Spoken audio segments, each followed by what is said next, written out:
السلام علیکم، کیسے ہیں آپ سب؟ کوئی انسان سارا سال کسی دوسرے کا اتنا نقصان نہیں کرتا جتنا خود اپنے آپ کا کرتا ہے۔ سارا سال اپنے معدے، جگر، آنتوں، دل و دماغ کو ایسے امتحان میں ڈالے رکھتا ہے کہ نہ جانے انہوں نے کیا قصور کیا۔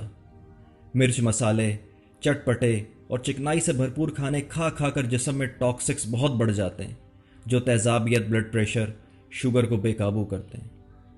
لیکن پھر آتا ہے رمضان کا برکتوں والا مہینہ، جس میں روزہ رکھ کر ہمارا جسم بہت زبردست تبدیلی لاتا ہے۔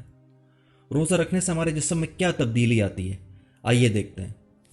پہلے 2 روزے، پہلے ہی دن بلڈ شوگر لیول گرتا ہے، یعنی خون سے چینی کے مضر اثرات کا درجہ کم ہو جاتا ہے، دھڑکن سست ہو جاتی ہے اور بلڈ پریشر کم ہو جاتا ہے۔ ہمارے اعصاب جمع شدہ چربی کو اپنے سے آزاد کر دیتے ہیں، جس کی وجہ سے جسمانی کمزوری کا احساس اجاگر ہوتا ہے، تھوڑی بہت کمزوری محسوس ہوتی ہے۔ اس زہریلے مادوں کی صفائی کے پہلے مرحلے میں تو ہلکا سر درد ہوتا ہے، تھوڑے بہت چکر بھی آتے ہیں، منہ بدبودار ہوتا ہے اور زبان پر مواد جمع ہوتا ہے۔ تیسرے روزے سے 7ویں روزے تک جسم کی چربی ٹوٹ پوٹ کا شکار ہوتی ہے اور پہلے مرحلے میں گلوکوز میں تبدیل ہو جاتی ہے۔ بعض لوگوں کی جلد ملائم اور چکنی ہو جاتی ہے، جسم بھوک کا عادی ہونا شروع ہوتا ہے اور سال بھر مصروف رہنے والا نظام ہضم تھوڑی آزادی محسوس کرنے لگتا ہے۔ آپ کے جسم کے وائٹ بلڈ سیلز قوت مضافت میں اضافہ کرتے ہیں۔ کبھی کبھی سینے میں یا پھیپھڑوں میں ہلکی سی تکلیف محسوس ہوتی ہے، لیکن گھبرانے کی بات نہیں۔ یہ اس بات کی نشانی ہے کہ جسم سے زہریلے مادوں کی صفائی کا عمل شروع ہو چکا ہے، اور ساتھ ساتھ آنتوں کی صفائی اور ان کی مرمت کا کام بھی شروع ہو جاتا ہے، اور ان آنتوں کے اندر لگا زہریلا مواد ڈھیلا ہونا شروع ہو جاتا ہے۔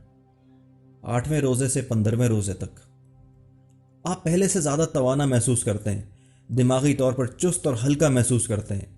ہو سکتا ہے پرانی چوٹ اور زخم محسوس ہونا شروع ہو جائے، اس لیے اب آپ کا جسم اپنے دفاع کے لیے پہلے سے زیادہ فعال اور مضبوط ہو چکا ہوتا ہے۔ جسم اپنے مردہ یا کینسر شدہ سیل کو کھانا شروع کر دیتا ہے، جیسے عام حالات میں کیمو تھراپی کے ساتھ مارنے کی کوشش کی جاتی ہے۔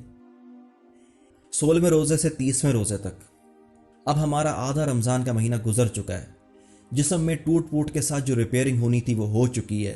جسم پوری طرح بھوک پیاس برداشت کرنے کا عادی ہو چکا ہے۔ آپ خود کو چست، چاق و چوبند محسوس کرنے لگتے ہیں۔ ان دنوں آپ کی زبان بالکل صاف اور سرخی مائل ہو جاتی ہے، سانس میں بھی تازگی آ جاتی ہے۔ جسم کے سارے زہریلے مادوں کا خاتمہ ہو چکا ہوتا ہے، نظام ہاضمہ کی مرمت ہو چکی ہوتی ہے اور معدہ بھرپور کام کرنے لگتا ہے۔ جسم کے فالتو چربی اور فاسد مادوں کا اخراج ہو چکا ہوتا ہے اور آدمی کو اپنا وزن کم محسوس ہونے لگتا ہے۔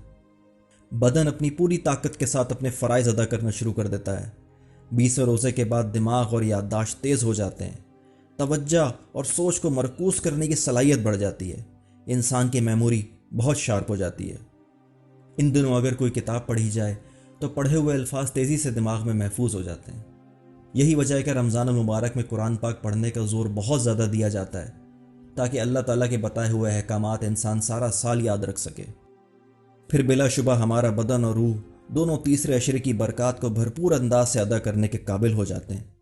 یہ تو ہوا دنیاوی فائدہ، جو بے شک اللہ نے ہماری ہی بھلائی کے لیے ہم پر فرض کیا، مگر دیکھیے رحمت الہی کا انداز کریمانہ کہ اس کے احکام ماننے سے دنیا کے ساتھ ساتھ ہماری آخرت بھی سنوارنے کا بہترین بندوبست کر دیا۔